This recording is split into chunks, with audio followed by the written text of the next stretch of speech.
Excellences, Mesdames et Messieurs les panélistes, Mesdames et Messieurs les participants à cette session, c'est pour moi un grand plaisir d'ouvrir ce dernier forum thématique qui est consacré au service du travail décent, c'est-à-dire les entreprises au service du travail décent. Il importe de reconnaître la contribution notable de nombreux chefs d'entreprise, souvent en coopération avec des organisations de travailleurs, à la promotion de l'agenda du travail décent de l'Organisation internationale du travail. Aux côtés du gouvernement, ces partenaires sociaux peuvent orienter les marchés mondiaux du travail et déterminer dans quelle mesure ils assureront un travail décent. Cela dit, nous devons avoir conscience des défis sociaux et environnementaux qui se posent à nous. Je tiens à remercier tous les membres de ce panel d'avoir pris le temps, malgré un programme chargé, d'être à nos côtés aujourd'hui. Le secteur privé a un rôle crucial à jouer pour façonner le travail de demain. C'est un moteur de croissance qui crée des emplois décents. Il influe sur le progrès économique et social et sur le respect de l'environnement. Donc, le secteur privé contribue de manière sensible au bien-être des collectivités. Pourtant, il est possible de faire davantage pour concevoir à l'intention des entreprises des dispositifs incitatifs soutenant un modèle de croissance centré l'humain qui place les personnes et le travail accompli au cœur des pratiques commerciales. Dois-je dire, n'oublions pas que la prospérité du secteur privé est tributaire d'un environnement qui lui est propice. Il est d'ailleurs encourageant de constater le nombre élevé de bonnes pratiques en vigueur dans le secteur privé. Comment ces pratiques peuvent-elles inciter d'autres acteurs à rendre leurs activités conformes à une problématique axée sur l'humain? Comment encourager les entreprises à adopter une vision à plus long terme? La Commission mondiale sur l'avenir du travail, dont un des membres est ici présent d'ailleurs, a préconisé une restructuration des mécanismes d'incitation conçus à l'intention des entreprises de manière à favoriser le développement d'un modèle économique et d'un modèle d'entreprise axé sur l'humain. Qu'est-ce que cela veut dire concrètement et comment y parvenir? Je pense que le panel de haute facture qui s'est réuni aujourd'hui saura nous faire partager le point de vue irremplaçable de chacun de ses membres sur les perspectives qui s'ouvrent à nous. Je donne à présent la parole à Mme Linda Yue, qui est une présentatrice de télévision et de radio. Elle est aussi écrivaine de renom. Elle est également chercheure en économie à l'Université d'Oxford, professeure auxiliaire à la London School of Business et professeure intervenante à la LSI IDS. Madame Yu, je vous donne la parole. Je vous remercie.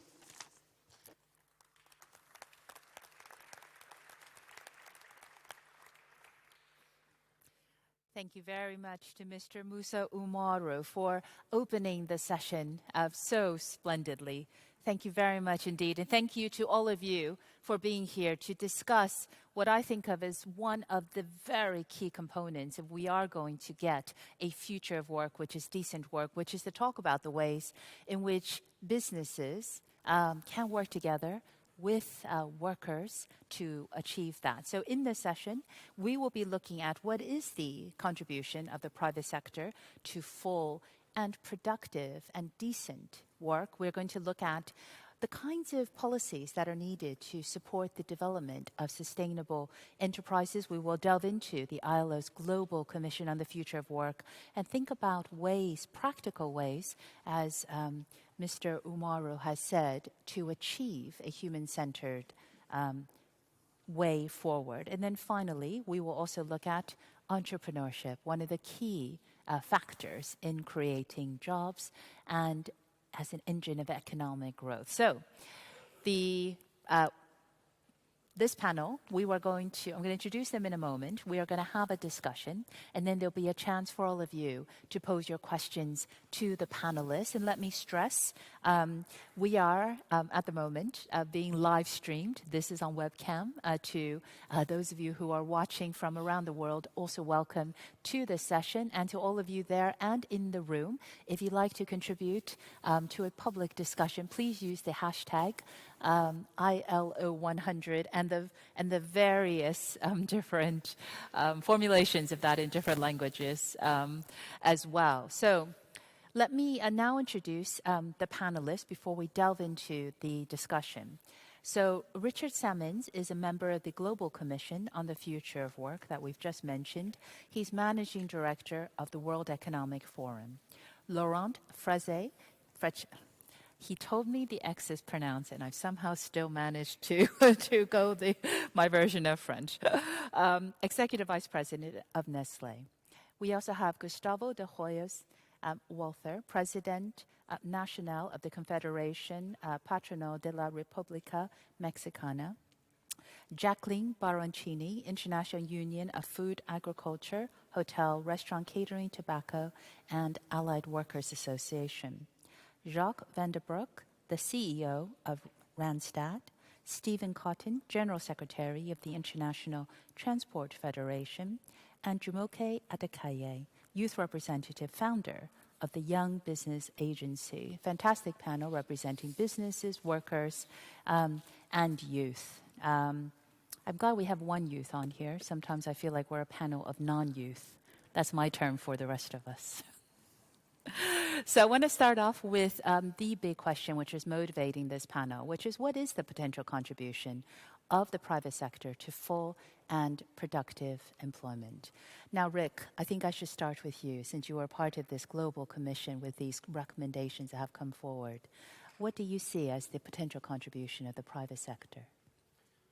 Well, the private sector has essential contribution because we take Yes, please. The private sector, of course, has an essential contribution because the private sector is the primary employer of workers. And so we need to think together, private sector, government, civil society, about how to optimize the ability of companies to generate employment, generate productivity, and generate demand in the economy that then cycles back into broadened living standards over time. And it was a real honor to be part of this commission because I think we broke some ground to show an agenda that could create that virtuous circle. So if you would ask me what's the private sector's contribution beyond being the primary source of employment, how to leverage that further, I would say in line with the three basic steps outlined in the Commission's report that's being debated this week, is invest more in your people, because that's the most durable way to raise your productivity growth in the economy, and that's fundamentally at root what drives the economy's growth path more generally. Secondly, pay a living wage, and set of compensation, because that's an investment in more robust demand for your products throughout the economy. Thirdly is ensure non-discrimination and safety and health, because this non-discrimination also is a critical gateway to ensuring that two things. One is that we're getting the most labor participation as possible, including women, into the workforce. And many countries, of course, are not optimizing their growth and their business opportunities because they're leaving a significant segment of the population behind in that regard. And secondly, that is an investment in the health and productivity as well, if you make sure that you're ensuring the safety and health of your workforce in those workers. Maybe last thing is dialogue. I'm certainly a believer, and the report very strongly emphasized the importance of a robust, candid, ongoing process of dialogue among workers and management. And this is an investment in cohesion in the company, but even more from a business perspective, it's an investment in the worker alignment with a personal investment in the strategy of the company. And that often is critical to beating the competition in your market is if you've got an energized, completely aligned, bought-in workforce in respect of your strategy. So I would say that the report that we've issued here provides some very important pointers to how business can be an even bigger contributor to the preparation of the future work for the societies in which they are placed. Thank you, Rick.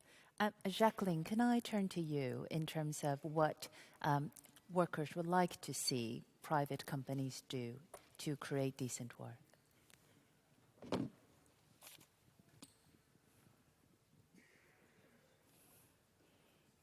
Apparently it's always on. Is it on? I think it's always on. Yes. Thank you. I would like to pick up on some of the comments that were... Apparently they adjusted there, so it's always on. They adjusted over there. Oh, hello? Yeah. Testing.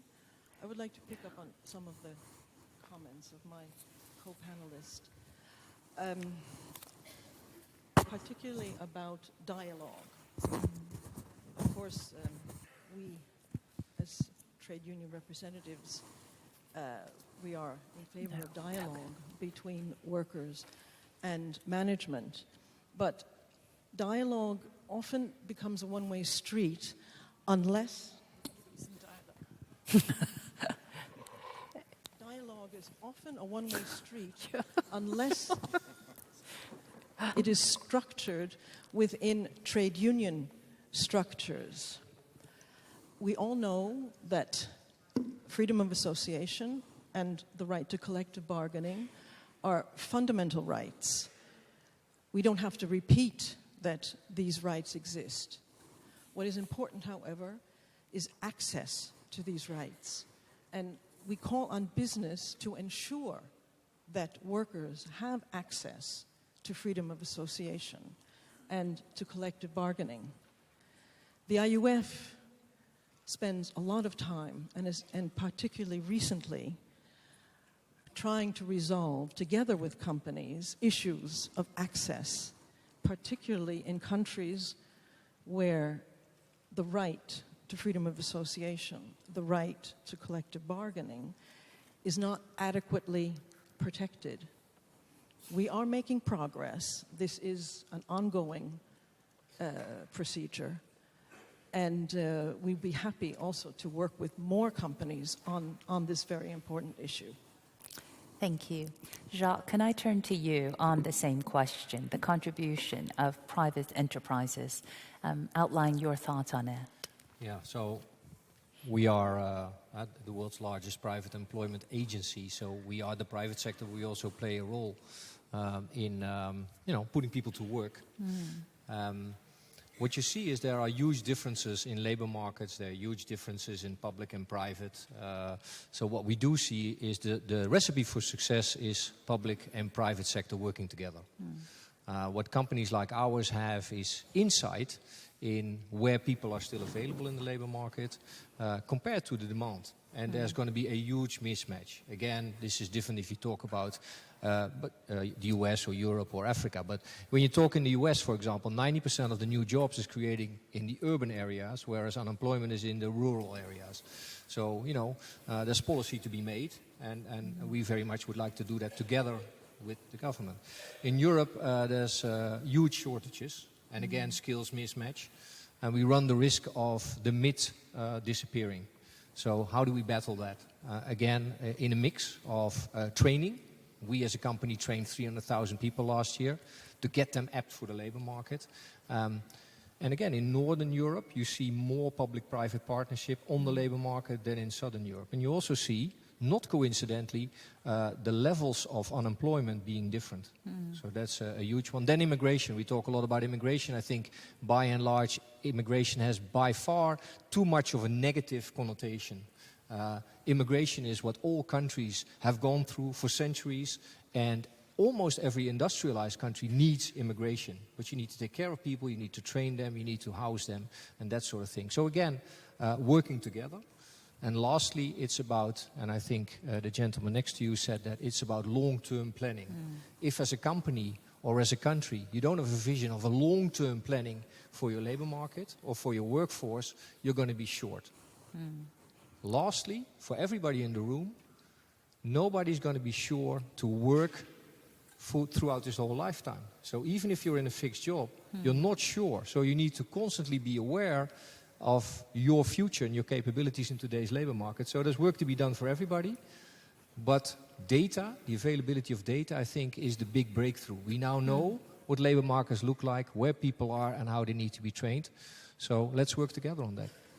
Thank you. What you just said reminds me of one of the biggest trends is, of course, longevity. So some of my colleagues have written a book called 100-Year Life. If you expect to be working for 60 years instead of 40 years, you're probably not going to be in the same job for 60 years. So I think all of us have to start thinking about training, upskilling. And you better enjoy your job.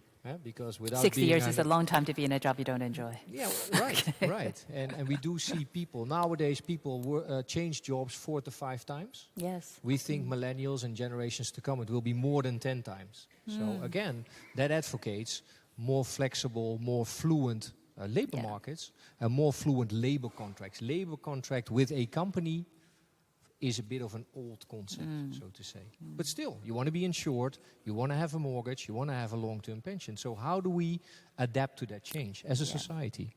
Yeah, thank you.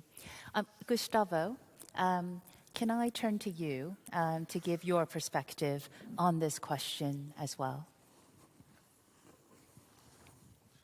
Sí, muy buenas tardes. Voy a hablar en español. Cuando revisaba el informe, veo que se menciona un programa centrado en las personas. Yo represento a la Confederación Patronal de la República Mexicana, cuyos agremiados aportan aproximadamente 5 millones de empleos formales. Y una reflexión que me parece es imprescindible es que un programa de futuro tiene también que estar centrado en la empresa. Hay que reconocer que a nivel global no se están creando los empleos necesarios para ofrecer este derecho básico a aquel que lo requiere. Así es que una visión que solamente parta de pensar en los derechos que ciertamente tienen que existir, que solamente reflexione sobre aumentar la inversión en la creación de capacidades, ciertamente estaría incompleta si no se reconoce que tenemos que repensar qué tipo de apoyos requieren las empresas para que estén en aptitud de generar los trabajos en la cantidad y en la calidad que demanda el futuro. Y con ello no me refiero únicamente a los grandes conglomerados internacionales, no hablo ni siquiera de los grandes grupos empresariales en cada país. Me refiero a donde está la inmensa mayoría de la creación de los trabajos que son en las micro y en las medianas empresas, y ahí es donde probablemente poco se ha abordado esta problemática. A nosotros nos parece que es fundamental que en una visión integral se plantee cómo se va a lograr que hacia el futuro, sobre todo de cara a los retos que plantea la automatización, vamos a asegurar que estas pequeñas empresas tengan la disposición, primero para subsistir y segundo para crecer y hacerlo de tal manera que puedan ofrecer cada vez más trabajos dignos. Thank you very much. Laurent, same question to you. The potential role of the private sector towards creating decent work. Yes, there is no doubt that the private sector is the main provider of jobs. And as we are talking about decent jobs, is the main provider of formal jobs. A decent job is, as a basic condition, has to be a formal job, and we should not forget that across the world, unfortunately, it's not like in Switzerland everywhere, informality is unfortunately prevailing. So that's the starting point. Then the second thing, of course, that companies and business can do, Richard was talking about investing in human capital. I just would like to highlight also the importance of just investing for growth. Investing in innovation, investing for growth creates growth opportunities, which in turn create job opportunities. Let me take the example of Nestlé throughout the global crisis, including in Europe. We have been growing each and every year throughout the global crisis because we have kept investing, we have kept developing Nespresso, for instance, we have kept developing pet care and so on and so forth, and that in turn has created job opportunities. The second thing we can do, obviously, is skilling our workforce, making sure that the people stay relevant at all times, stay employable. So that's, of course, a critical responsibility which we got. And I think we all can, and this is one thing in which we have been engaged now since a number of years, we can also help youngsters make the bridge between the education system and the world of work. It's not easy to make that step. Many youngsters got the theoretical education, academical education, but lack the experience. Companies, private sector, can provide the experience through traineeships, through apprenticeship schemes, combining theory and the practice, and a youngster that has got the two is, of course, a lot more employable. And of course, what we can do beyond that is help youngsters be ready also for the world of work, learn the new skills. We can help them also pass an interview. Many, they don't know how to connect with a company, how to pass an interview, how to write a CV. We got lots of professionals that can help and support the youngsters in this endeavor. And especially global companies have a responsibility over the supply chain. We got thousands of suppliers, we got thousands of business partners, customers, and we can mobilize them as well in the same respect. Thank you very much. Can I make a comment on youngsters? Yep, sure. What's interesting about youngsters is we just issued a report on the future of work, and 65% of people who now enter into primary education, 4 or 5 years old, will be in jobs that we don't know today. The interesting thing is about skilling. It's not so much about skilling for the job today, but skilling in what is necessary for jobs of the future. There's definitely analytical skills and personal skills. So that's also where education needs to change already from an early age. How many school systems give coding and data analysis from, an early age on? Not a lot. Thank you. Stephen. Thank you.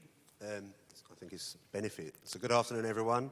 It's a benefit to come near to the end on the first question. But I think we also have to look a little bit at the history. And when we're here celebrating 100 years of the ILO and the fundamental principles of tripartism, it's also a picture on the future. It's a way to look forward. And we welcome the report, and we hope it will produce a very strong declaration towards the end of the week. But from the transport workers' side or the workers' side, I think we also have to look at responsibilities. And, of course, we understand enterprise needs to make a profit, and we need to have the opportunity to grow. And we look in this room, and we represent all the regions, and the issue of future of work will be different region by region, sector by sector. But it's critical that our institutions have the responsibility to regulate. So, yes, we recognise there needs to be more open markets and opportunity, and we see that globalisation has brought millions of people out of poverty. So the opportunities are there. But as we come forward to this new way of working, we also need the employers to speculate, and it's very positive to hear the comments about equality and gender, and we know there's a big convention coming this week. But opportunity. So first it's for women, and how do we build an open space for them to feel bigger opportunities on a more regular basis. But youth, youngsters, whatever you want to talk about it, it's also, we recognise in the labour movement, we've got to change a bit to attract the next generation who see things in a slightly different way. But we do, and I, of course, agree with the whole panel, that workers, unions, however you want to describe it, it's critical that their voice is relevant. We see in too many enterprises an agreement to respect the right to organise, the right to collective bargain, but we see many, many attempts to not actually let that happen. And we have a unique opportunity, because I would say many workers are scared about the future of work. Many are very challenged about where they're going to fit. And so we have two different problems. One is, how do we mobilize and transition a workforce with one set of skills to a new workforce that's ready for the changing face of work? And we have a collective responsibility. Governments in today, and I'll go a little gently on some of those issues, don't always seem to be in control of policy development. And we need some policy development on this issue. And we need responsible corporations putting money into the process to help us transition. And I think all of us in the union movement recognise that workers will need to upskill, change their skills. But there is a challenge, because not everybody's going to fit over the period of time. Yeah.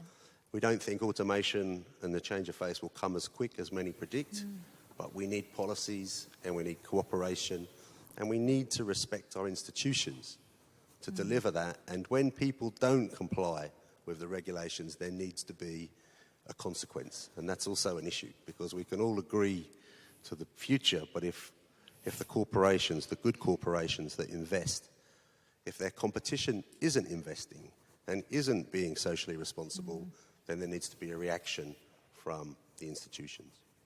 Thank you very much. Now, Jumoke, we've talked a lot about youth and the next generation. I'm so delighted we have a youth. I've just dated all of us, but I think it's wonderful to have a youth representative. Please give us your take on this issue. Thank you. The reality is that the statistics on youth and jobs are actually staggering. 1 in 5 young people, the UNICEF estimates, is unemployed, not in training, and not in education. And we've heard so far that private sector is a major employer of labor, but the reality is that the global pace of job creation is sluggish. Global organizations are not creating jobs fast enough.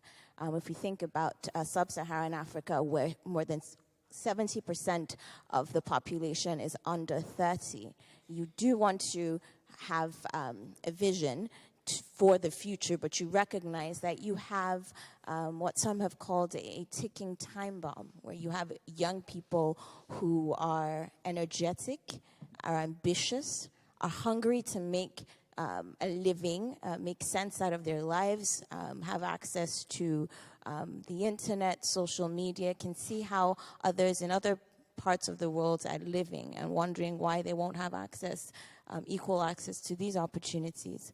I think it's important for us to recognize that while that really talent is universal, an opportunity is not. And so I think a very important role for private sector is investing in entrepreneurs.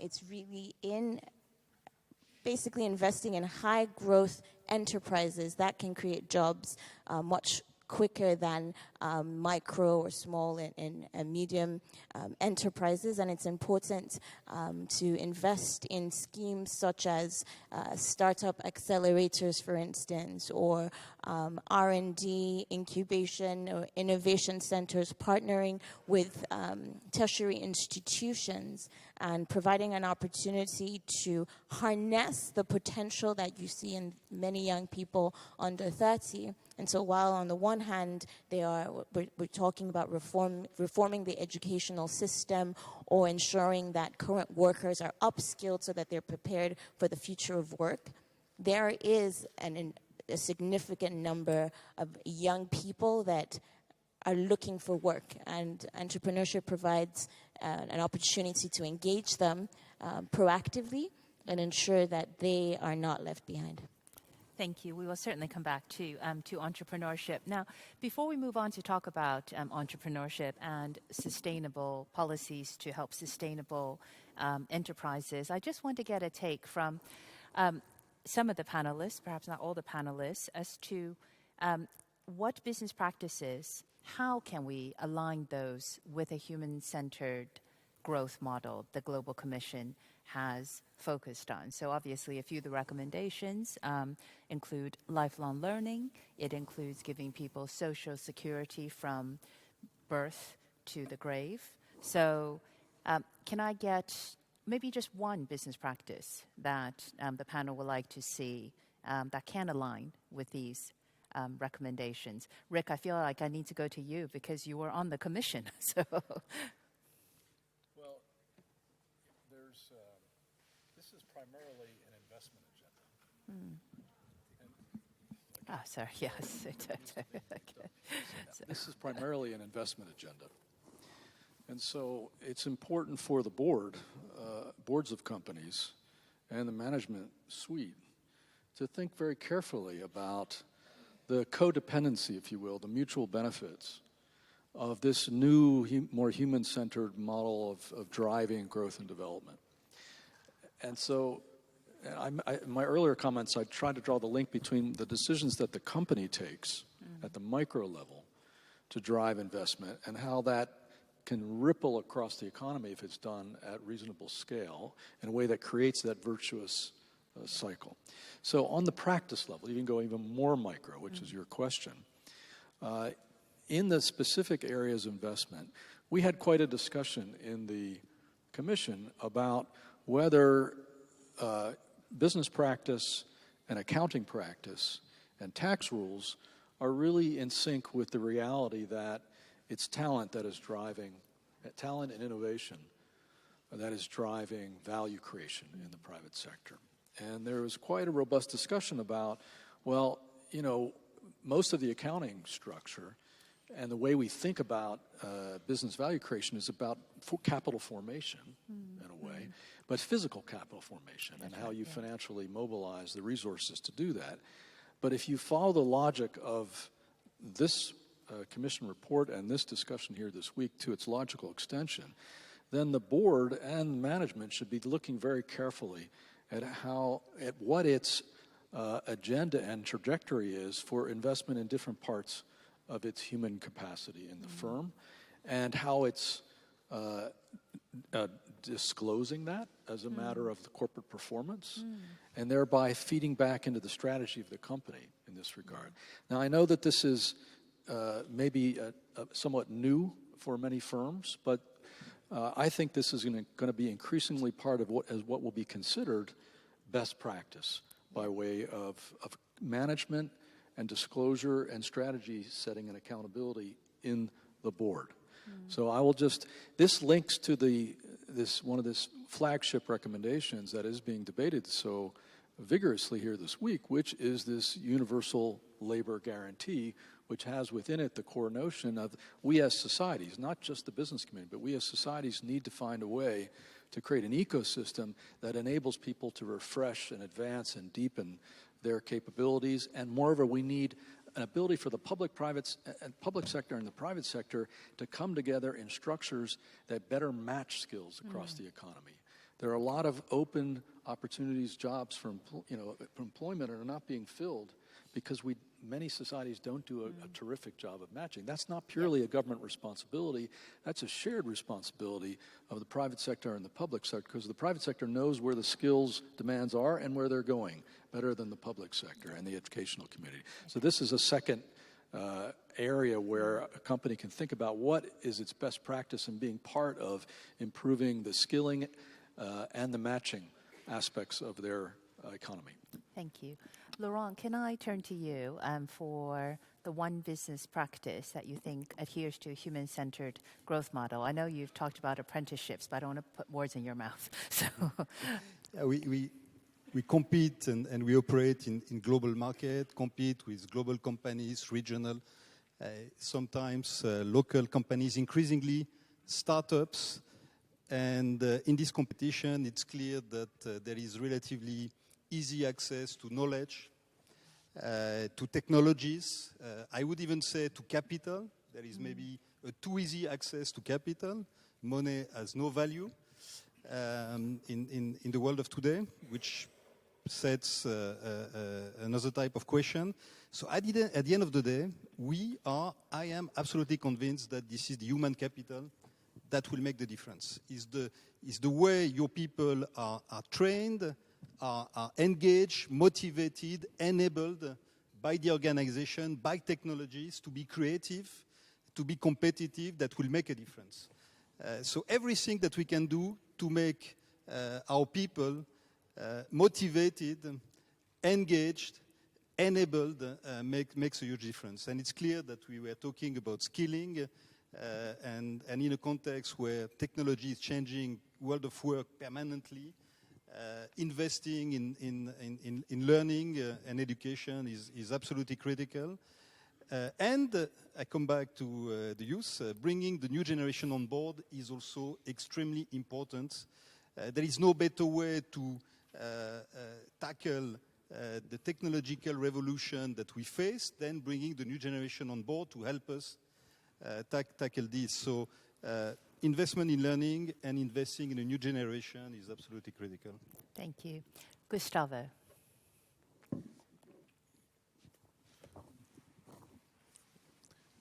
Me parece que ante la realidad tenemos en las empresas que pasar de una visión de simple capacitación a una convicción de formación de largo plazo. Si bien es cierto que en el corto plazo el generar destrezas puede solventar los problemas inmediatos, lo cierto es que ante una realidad que nos va a implicar que las personas tengan que formarse y reeducarse varias veces durante su vida laboral, ahí me parece que las empresas tenemos una responsabilidad fundamental. Entender que las competencias y las destrezas de hoy quedarán obsoletas en unos cuantos años, tal vez en 10 o en 15 años, puede hacer que tengamos una visión mucho más integral de cuál debe ser el proceso para que un colaborador mantenga esa capacidad para mantenerse en un empleo digno y productivo. Y me parece que las empresas no podemos renunciar a esa responsabilidad. Afortunadamente, estoy cierto que esta práctica cada vez se está permeando de una manera mucho más clara en las empresas globales. El reto es cómo logramos que esta visión pase de estas mejores prácticas de los conglomerados internacionales hacia las medianas y a las microempresas. Aquí el reto es encontrar estas visiones que permitan que los microempresarios, los medianos empresarios, a sus trabajadores también los puedan involucrar en estos procesos de formación continua. Thank you very much. Jacqueline, what's the business practice you would like to see?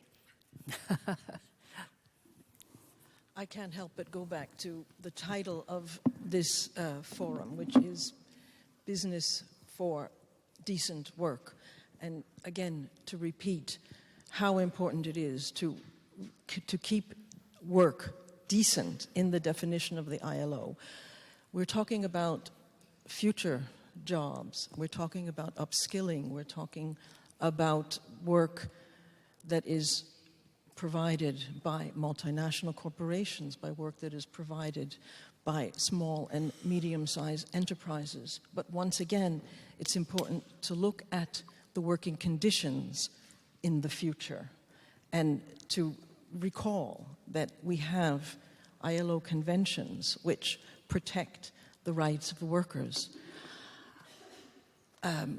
Laurent Frex mentioned a very important aspect of decent work, and that is fixed employment. And this is another issue that the IUF has been working on with companies, and we have made quite a bit of progress on this issue. Let me be clear. Precarious employment is not compatible with decent work. And based on the understanding, the common understanding of this assertion, the IUF has managed to negotiate and sign agreements with 2 major companies in the food sector on the limiting and reducing of precarious labor in their operations. Before coming to the bargaining table, we worked together on joint visits to operations in various countries to look at employment practices and come to an understanding of what is acceptable and what is not acceptable and what needs to be done. And the agreements that we have reached are rooted in the concept of sustainability, are rooted in the concept of access to human rights, which is the foundation for sustainable employment and for sustainable businesses. We are continuing this work, and we would, again, like to continue this work with other companies, and would hope that the companies with which we have signed agreements are spreading this information to their peers, and that we can all work together for decent work, which means decent work, permanent employment, an engaged workforce that can assure the sustainability of the businesses. Thank you very much. Jacques, same question to you. One business practice that you would like to see aligned with achieving this goal of decent work, a human-centered growth model? Yeah, well, it's all about, and it's already mentioned, the holistic long-term vision. So what you see, there are a few successful regions throughout Europe, but also in Asia, where you see things coming together. I think as a country, same as a company, you need to say, okay, what are we all about? And we discussed it earlier on. Where do we want to compete? And what does it mean for the people we have, the labor force we have? What does it mean for the education if we have a mismatch? So what you now see in many countries is it's still very siloed. You got the public sector, you got the universities, you got the private sector, and then everybody's missing out, and you're always too late, and the world is a competitive place, so to say. What's a solution in this case, for example, in certain regions in Africa, with 65% of people being younger than 18, is that nowadays a lot of work can be done remote. So we've got crowdsourcing platforms where our clients can basically let work be done anywhere. I think that's also a tip in that sense for countries to also, compete to get work, which can be done anywhere. So that's a best practice. Can I give one more solution on the challenge of today, in today's labor market, transport workers? I think that's one of the most fascinating jobs around. Today, you cannot find a driver, right? Well, where I work, 38 countries, we cannot find a driver, so prices should go up. But in 10, 15 years, there will be self-driving cars. So funny enough, and it might go slower, but now today already as a driver or as a logistics company, you need to train your people for a different job. Today, scarce to find, ideally higher salaries. So that's just one challenge, one job category, so let alone many job categories that we need again to tackle on a holistic long-term vision. Great segue to Stephen. Thank you, Jakes. I think it's a little bit of a deeper question about why there's a shortage of labour in certain transport jobs, because I think we also have to deal with some of the economics. So if we look at transport as the lifeblood of transporting foodstuffs, global supply chain, the pressure to drive the cost of transportation down to produce consumer goods cheaper and cheaper is part of the challenge. And so part of the business practice I would suggest, and it catches part of your point, the decision about what you automate and what you do with the future of jobs is a corporate societal decision. We imagine that tasks inside jobs will be automated. There's still a role for the human beings. So then the question about education, we recognise that education is going to have to change and to respond to the massive numbers of youth unemployment and the potential risk for society in that. There's two different kind of elements. There's the existing workforce and the future workforce. But it is also critical that we give value to jobs.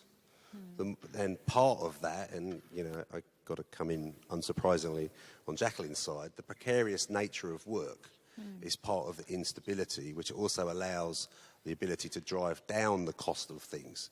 So ultimately, we want the corporations to make a profit. We want them to create jobs. We want them to create sustainable jobs. But there also has to be a conversation about professionalising the jobs. So we can see coming out of the future of work better jobs with qualifications, whether you're a truck driver today or you then become the controller of the cargo, the vehicle. and the account manager, operator, or whatever, however you want to describe it. But we also have to use a little bit of imagination, because at the moment there's a fear, and we have a responsibility in forums like this to reassure working men and women, young workers, that there is a space for them, and we have an incentive to create good jobs. I mean, just on that, before I come to you, Jumoke, I want to move to entrepreneurship. But Stephen, what kind of policies would help companies transition their jobs from the informal to the formal sector? Obviously, as you say, your sector is actually highly under pressure in terms of the gig economy. Well, I think when I mentioned respecting our institutions, it's the question of actually penalising people that don't respect the rules. That's the race to the bottom, which is kind of transport's challenge, and it's in other sectors. And we're here to represent all the workers. Other sectors, the idea to subcontract as a cost-saving exercise actually shouldn't fit in this part of the future of work. You've got to create sustainable quality jobs. And if you're subcontracting purely on price, then you're making a competitive market in the wrong element. We need to be competing on skills, on education, and sustainability. And just to echo that, I think governments have to come to this process.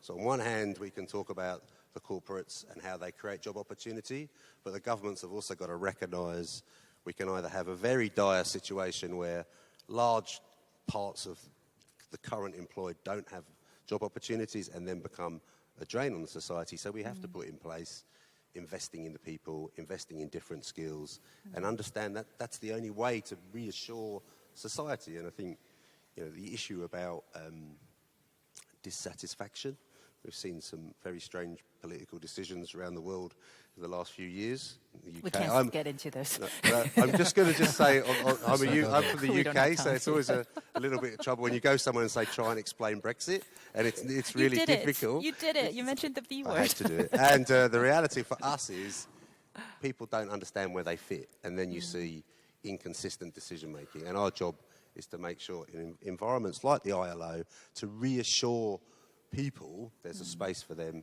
and with employers that we have on this panel.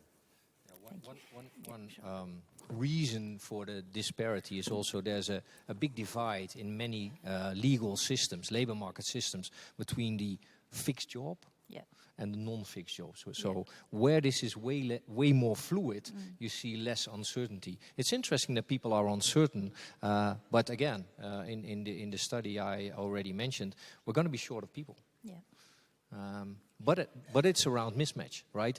Drivers will lose their job over time, but they can become technicians. There's a huge demand for technicians. Everywhere you look, there is demand, but it's around reskilling, and it's geographically mismatched. Okay. Jumoke, they want what we call two-finger interventions, very quick ones from Jacqueline and Gustavo, and I'm so sorry, then I'll come to you on entrepreneurship. I think theirs is on this point, I believe. Jacqueline, yeah.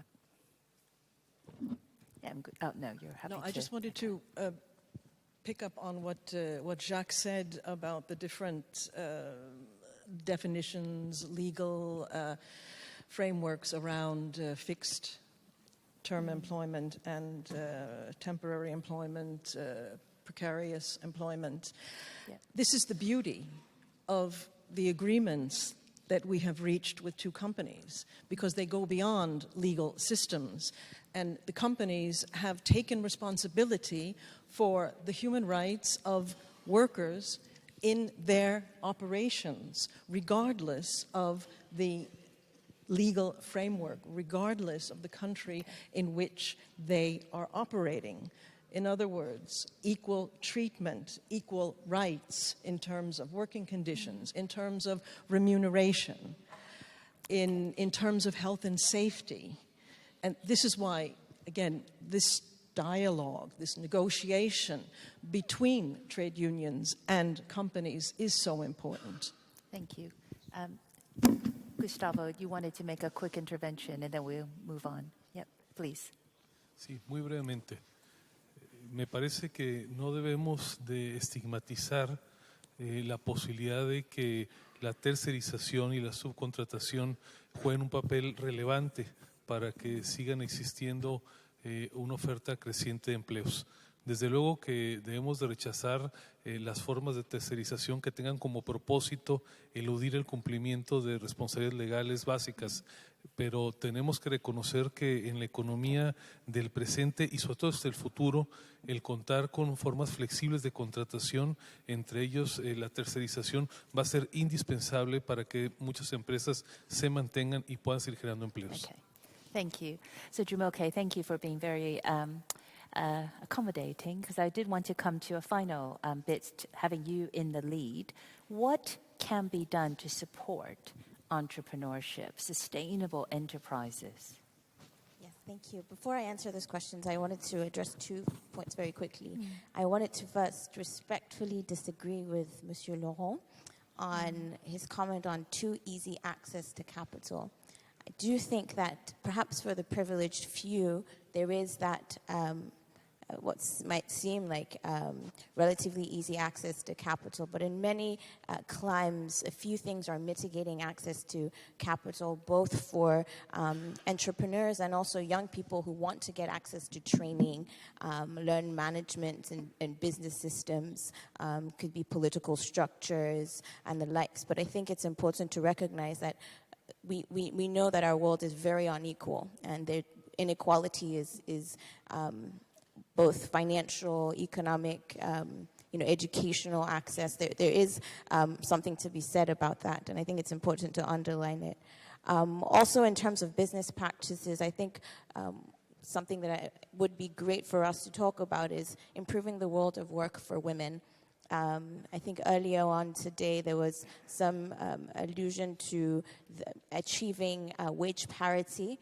It would be great to, not just great, because there are statistics that demonstrate improvements to bottom line when you have women in the C-suite, you have women leaders, and I think not just in business but in politics. And I think that it's important to also recognize that especially in the Nordic countries where the world of work for women is a bit better, they have maternity leave as among other structures that have been set up to make their ascension in business better, and that's important. In terms of support to entrepreneurs, I think that very critical is access to markets, access to ideas, access to even large corporations. I think there were some references here earlier on that global businesses have access to networks. It's important for young entrepreneurs to be able to benefit from an ecosystem. I think it was in South Korea, there was the Creative Innovation Center that was set up. It was private sector led, and it was supposed to improve the creative economy, and such accelerators, business incubation provide an opportunity to catalyze ideas and help budding entrepreneurs to build on these ideas, but also channel their energies and their know-how and upskill them as well. In many contexts, and sub-Saharan Africa, it's often said that there is that the base for management is very weak in terms of building businesses, and so there is an opportunity there where you have young people who are eager and hungry to learn, but are lacking access to some of these networks and ideas. Thank you very much. Jacques. Yeah, when we talk about entrepreneurship, of course, huge differences in the world. There are many regions where access to entrepreneurship is fairly easy. In the US, for example. In Europe, financing is way too much country-based. Yep. So when you are an entrepreneur and you get above a certain size, you want to go to another country. There's no European financing, so that's a big challenge. Asia, it's working. We work in Tanzania with youth, unemployed youth, and many of them have the ambition to become an entrepreneur. But They want to have jobs, similar jobs and businesses that the people around them. And if you want to be an entrepreneur, you need to find something which is not out there already. So we're advocating, again, with the Tanzanian government, to find out in the world what kind of services are not there already. Because that's what entrepreneurship is all about, not imitating your neighbor, but finding out something which is not there. So again, where public and private can meet and harness the energy of the youth into success. And again, success, it's very tough to find out something which is not there, so we need to inform them on the possibilities. I guess that's why you have these very successful entrepreneurs who find that. Yeah, absolutely. Who find that gap. So, is there anybody else who wants to come in on the single thing that you would like to see to create sustainable enterprises, sustainable entrepreneurship in terms of decent work before I open it up to the audience, just to give, okay. Well, let me open it up. No, Laurent, please, and then we'll open it up. Maybe one very, very simple thought, which I think applies to every context in the world. And it's true that every geography is different, every country is different in a way.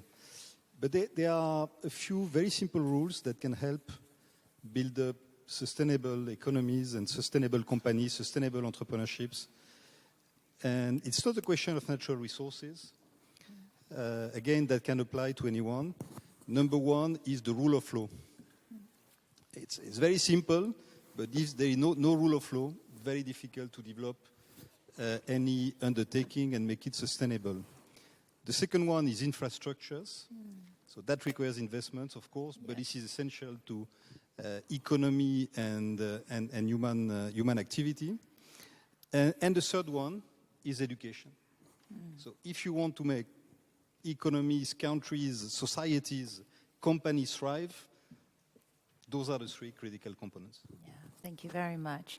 Now, as I said before, this is now an opportunity for all of you to participate in this conversation. So what I would like for you to do is, for those of you who would like to ask a question, please to raise your hand, introduce yourself, keep your intervention very short so we can get in as many as possible. I'll collect them in threes and then we'll pose them to the panel. So let's take a question from Phil Jennings, representing workers' organizations. Please. You are live and streaming to the world. I was also a member of the Global Commission on the Future of Work and very partisan to the idea of this human-centered policy at the center of business policy.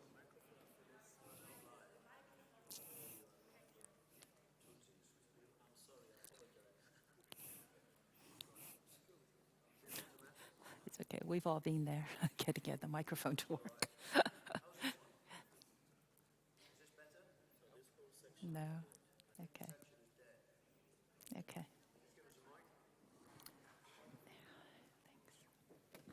Oops. It's okay. But think, Jock.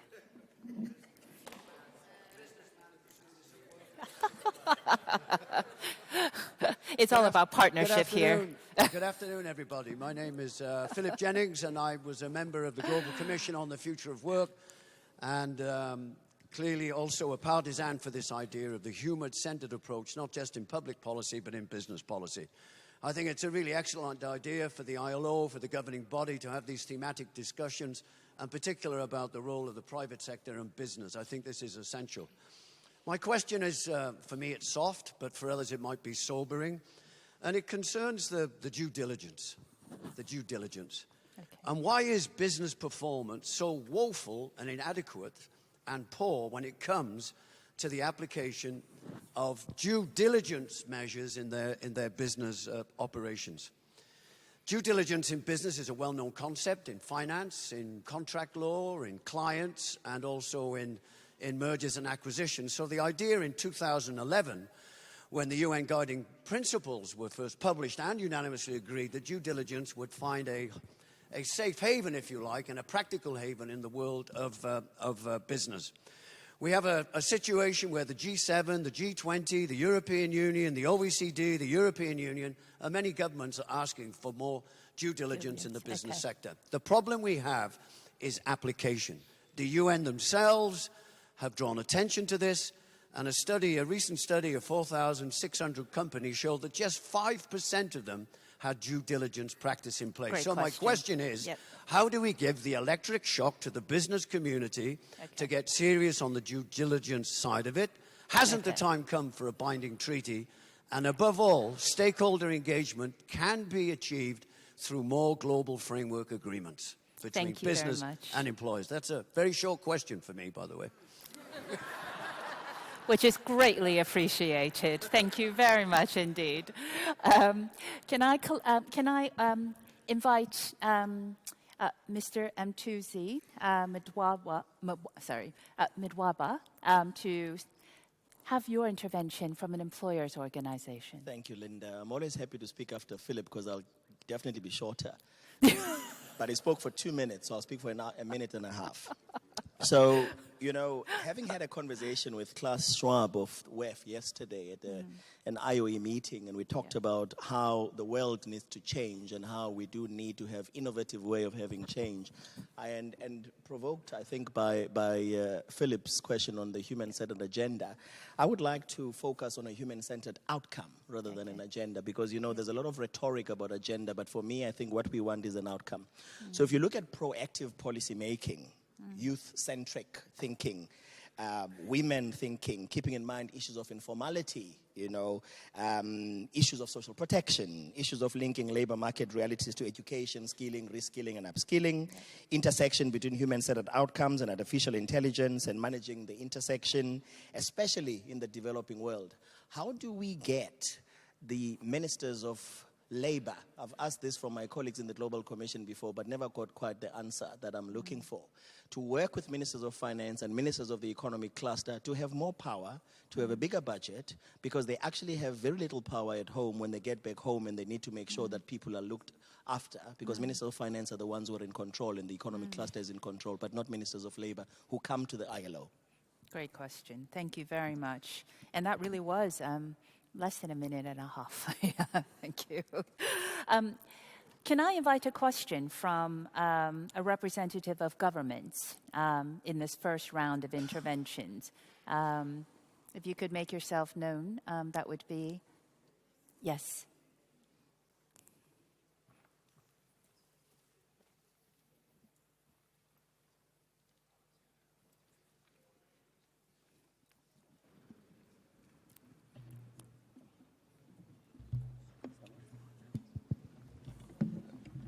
Thank you very much. And I'm from St. Kitts and Nevis, Minister of Labor and Social Security. I think the discussions we've had this afternoon have been very interesting. And one of the important issues for myself and for governments in small developing countries is how do we provide employment opportunities for our young people.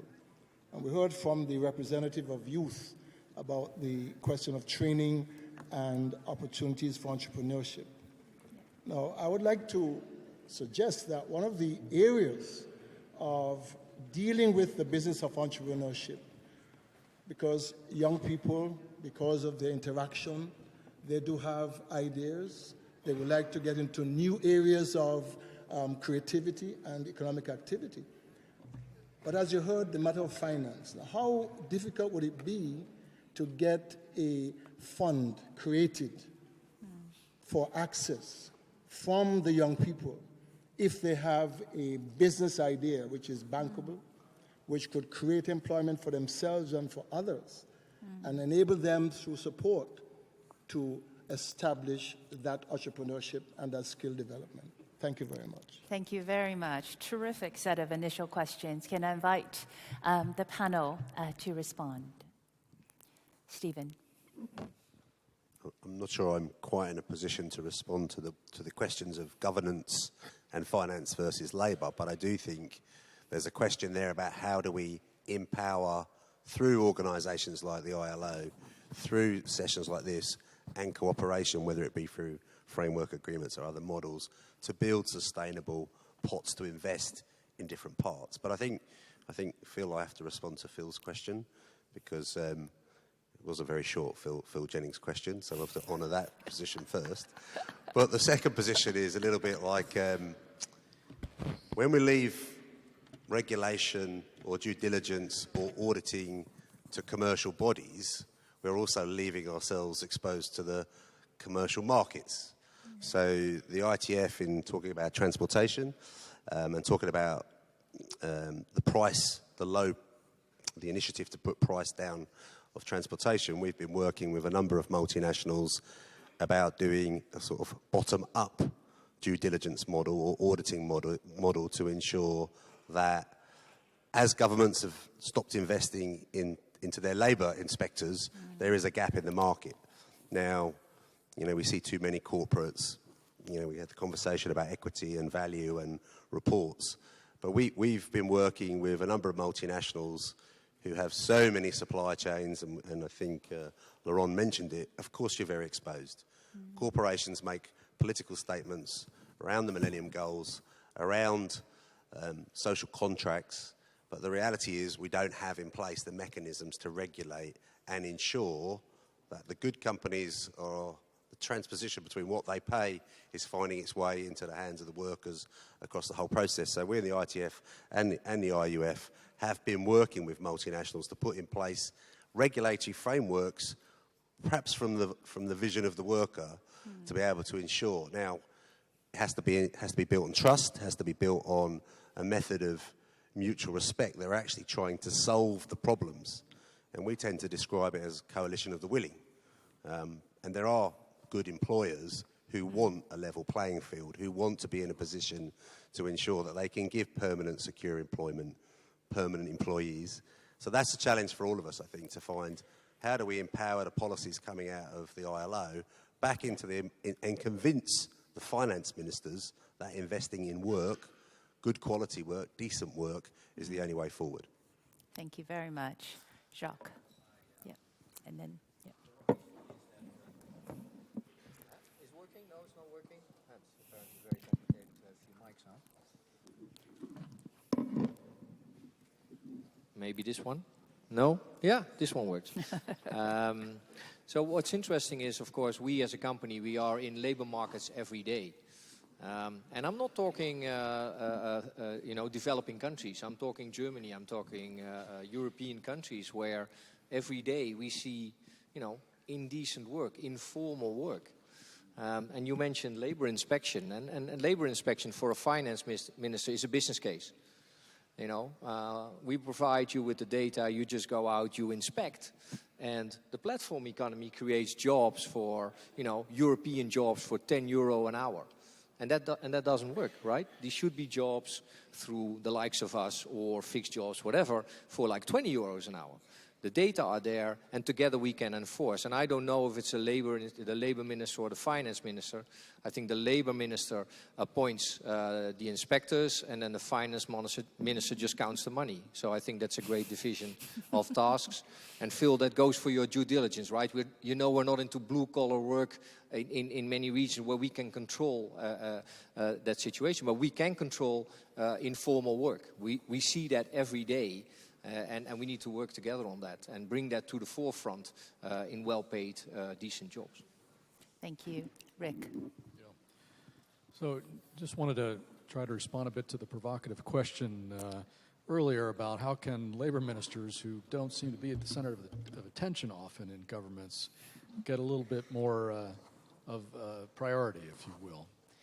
And I think fundamentally it is for people to understand that particularly at this stage of the game, in a world in which trade is decelerating in its growth rate, in a world in which technology is disrupting and hollowing out demand in various areas, in a world in which we've been saying for a decade since the financial crisis, we need to come up with some new engine of growth beyond pumping liquidity in extraordinary, unsustainable ways into financial markets. What we're talking about here, this human-centered agenda, is a growth engine. And I would argue it's a growth engine for the world economy moving forward in this much more technologically advanced age where trade is much more in dispute in the manner that I'm talking about. Once we get that understanding across the government, then to the finance minister's eyes, Investment in upgrading these dimensions of a country's social contract becomes a business case, becomes a growth case. Tax income. Exactly. It's tax income. It's a way to rebalance the economy. And finance ministers have been talking for 10 years about trying to find a formula for rebalancing away from running unsustainable trade surpluses, running unsustainable monetary policy. This is the way, fundamentally. And I think what the International Labor Conference is debating and discussing here this week, while it may just be primarily the labor ministers who are here talking about this, I personally believe that this is the basis for a much wider rebalancing of the world economy and a much bigger rebalancing of the growth and development model that is necessary to carry us forward successfully, make our societies successful in this much more technologically supercharged era. And also, it's a way, and this last comment on this, it's a way to move forward, to provide a more positive narrative and message for navigating globalization in an era in which we have a lot more trade disputes. And the business community is extremely concerned right now about the deceleration of trade growth and, in fact, the collapse and diversion of it in many respects. This agenda is fundamentally the main pillar of a positive approach to that problem as well. So that would be my suggestion for how we change the priority that is assigned to not just the labor ministers, but this whole set of human-centered considerations in the design of policy and government. Okay, thank you. Now, Jumoke, I'm going to assume that you support the idea of a fund for young people's entrepreneurship. Indeed.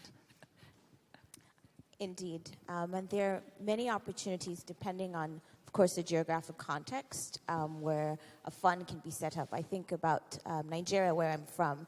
In 2018, the remittance flows are estimated about $25 billion US.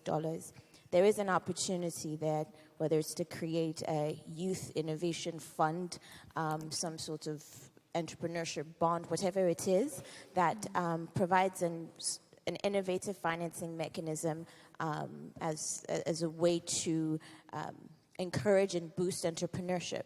I think the point here is that there are different solutions for funding entrepreneurs, but the reality is that money is not going to solve all of the problems. Sure. And I think that was the point I was trying to make earlier in speaking about having business ecosystems, entrepreneurial ecosystems that actually help build successful businesses and not just, because at least now we're seeing that failure rates are about 70%. But when we have those ecosystems and leveraging technologies, I mean, if I can use the example of Alibaba, right, that is the organization that apparently has created 30 million jobs in about 10, 20 years, leveraging technology in order to do that. I think that we are seeing that we may not have to create, job creation may not come in the traditional ways that we have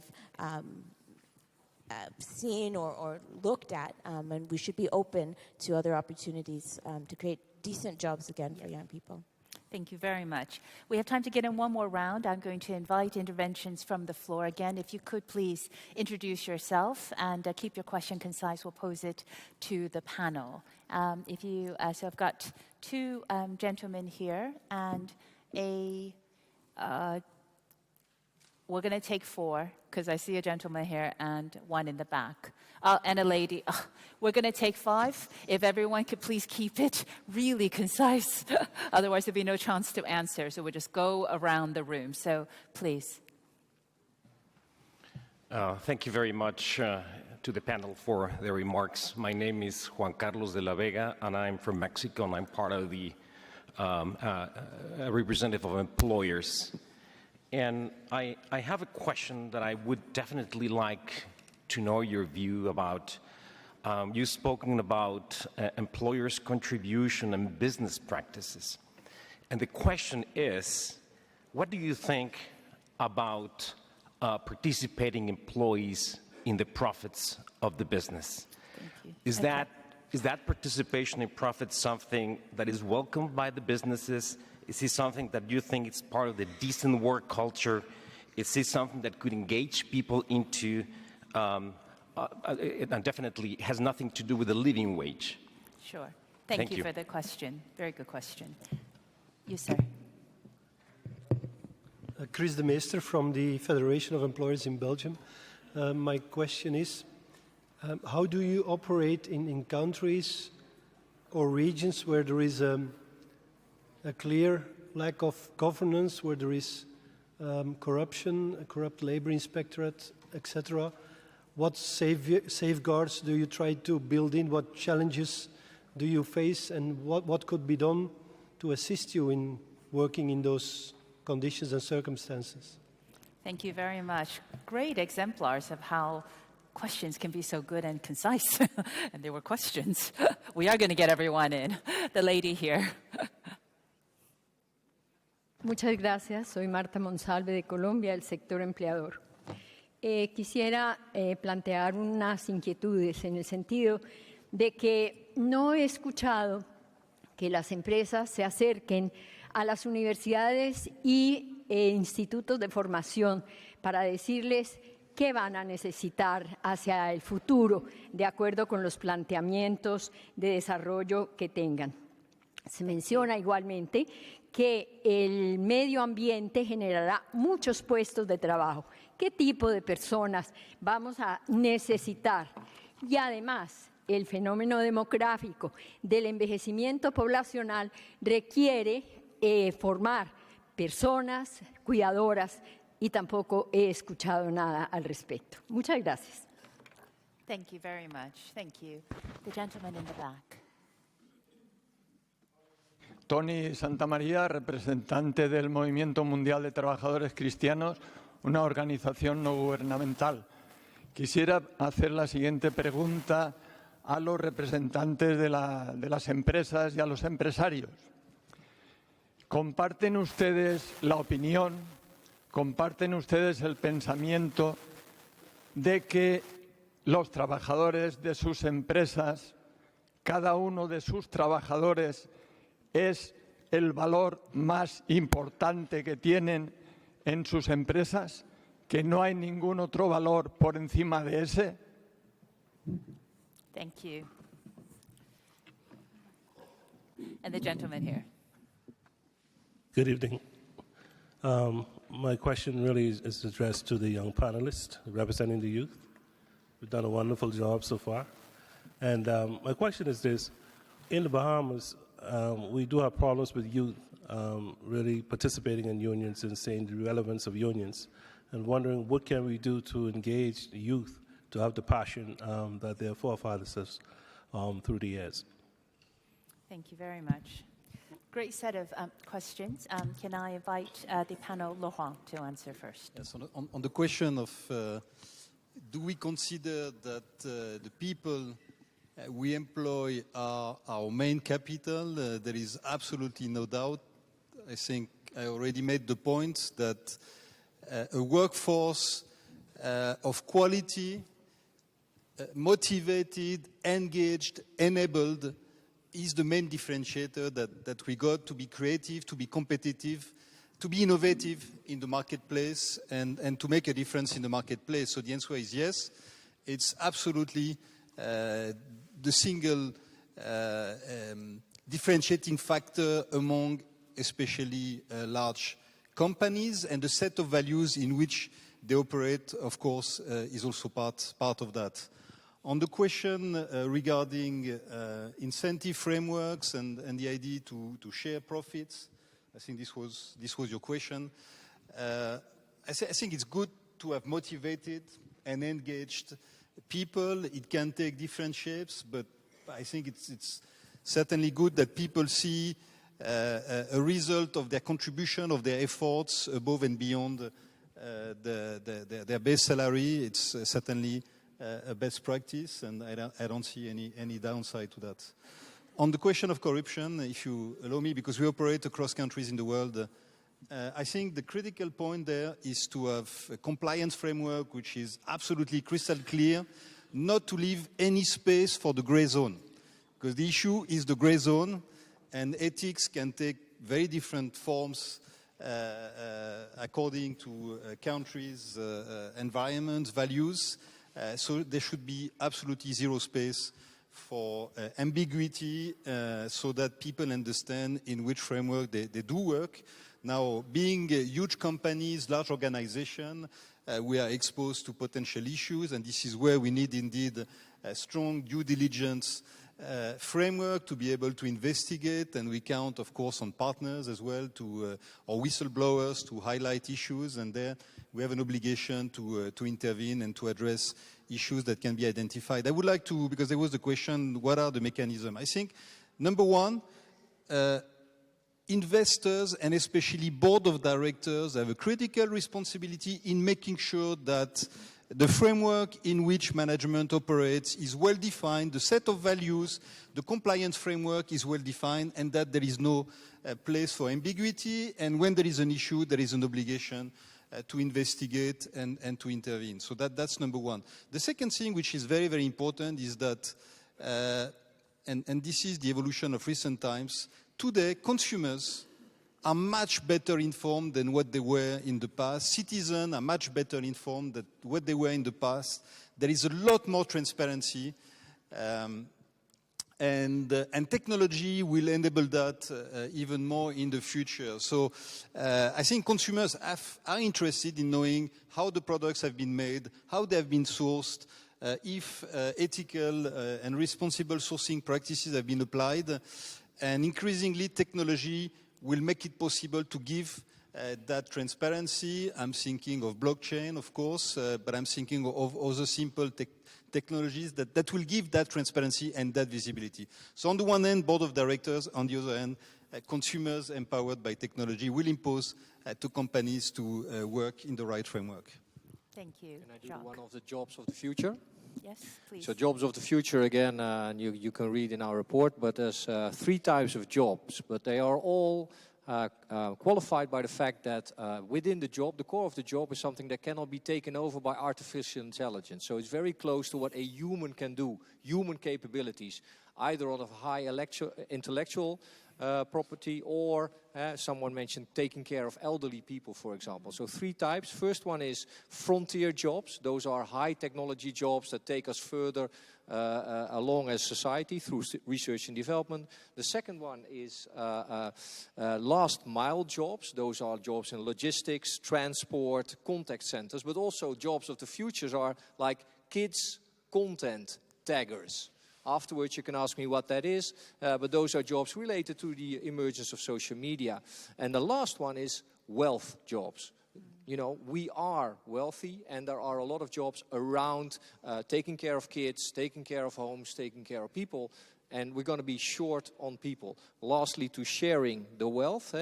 I don't believe so much in direct cash bonuses. Within our company, we have 39,000 employees. We all allow them to become a shareholder, and I think that's a more long-term buy-in within the success of the company than just, you know, annual bonuses left or right. A final quick word from Gustavo. Sí, quisiera responder brevemente a la pregunta de la representante patronal de Colombia y el representante de mi país, de México. Me parece que la pertinencia de los programas de estudio en base a la vinculación entre empresa y universidad es indispensable, pero no es suficiente. Ahora el reto es cómo logramos que a lo largo de la formación universitaria y la formación técnica superior haya procesos de formación dual que permitan que de forma más temprana se vayan tomando competencias para que no solamente haya conocimientos, sino competencias desde el primer momento que se incorporan los chicos y las chicas a la vida laboral. Y en cuanto a la pregunta que hacía el representante patronal de México, me parece que una reflexión que tenemos que iniciar a profundidad es si los modelos actuales de participación en las utilidades, en los provechos de las empresas están correctamente diseñados. Hoy que tenemos muchas conformaciones multinacionales y donde no necesariamente en cada país se reflejan los rendimientos de las empresas, probablemente los diseños del siglo pasado ya deben de ser vueltos a ser probados. Thank you. We have only 3 minutes. I'm going to do something very unfair to the panel, but you might enjoy this, which is they're going to have 30 seconds to say what is the one takeaway they would like to stress that they are going to do when they leave here to commit themselves to a future for decent work. Now, no one's going to catch my eye to go first, so I'm going to start from this end. Don't worry, I'm going to start from this end. Sorry to put the youth representative first, but everybody will get their 30 seconds, please. I think something that will continue to be important is not just trying to amplify the perspective of youth, but ensuring that we show smaller examples in the work that we do of successful entrepreneurs, of successful people, young people who have gotten jobs through employability skills training, but demonstrating that there is an opportunity for both private sector and public sector to invest in young people. Thank you. Stephen. So thank you. I think my position on behalf of the transport workers is to take the positivity of the panel's conversation. No one's disagreed with accountability. No one's disagreed with responsibility. And that tripartite model, we've got to go away from this room and not just do it for the 2 weeks that we're in Geneva. We've got to do it each and every day and build on each one of those commitments. And just on the question of Mexico, and collective bargaining is the way to distribute wealth. If the workers decide they want to do shares of the corporation, that's fine. But collective bargaining can underpin some of these changes. Thank you. Yeah, Jacques. I'm just going to go on what we've been doing as a company for 60 years, together with unions, employers and governments, share our data on labor markets with a positive agenda to get as many people to work in decent jobs, even if it's a different job than they're doing today. Thank you. Rick.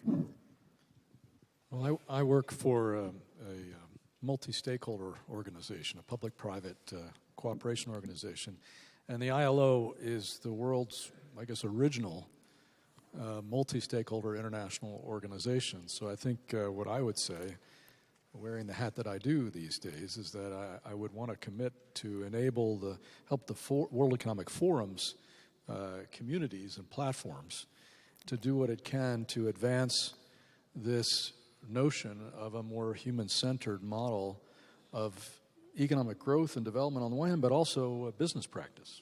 Thank you. Laurent. Education, skilling and reskilling is of the essence. If you want to prepare the workforce for the future of work, which is today, working with governments, universities, technical schools, business partners, youngsters themselves, to promote vocational training, dual training, apprenticeship, and lifelong learning is of the essence, and that's our commitment. Great to hear that. Gustavo. Una visión centrada en la persona y la existencia de trabajos dignos presupone que hacia el futuro tengamos la capacidad de que haya más empresas que sean más fuertes y que puedan crecer. Thank you. Jacqueline, you have the last word.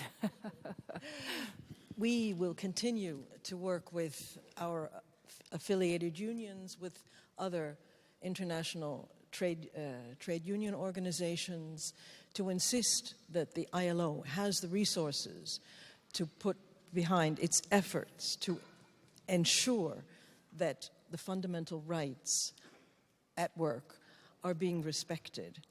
I would also like to confirm our commitment to insisting that human rights due diligence is given much more importance in companies' decision-making. It's a crying shame, but it's true that human rights due diligence is usually the last thing on companies' minds after they've made a decision. Thank you, Jacqueline. I think we've had a terrific discussion. You heard the commitments from the panel. Lots of things have been discussed. And I would say the one resounding message that's come through for me is that we are absolutely at the right place to be having this conversation. The tripartite system, bringing together policymakers, businesses, and workers, is exactly these conversations the ILO has been hosting for a century, which we must continue to host if we are going to achieve a future with decent work. So congratulations to the ILO on its centenary for doing the work it's been doing for 100 years, and long may it continue. Thank you. Thank you, and please join me in thanking this incredible panel. Thank you.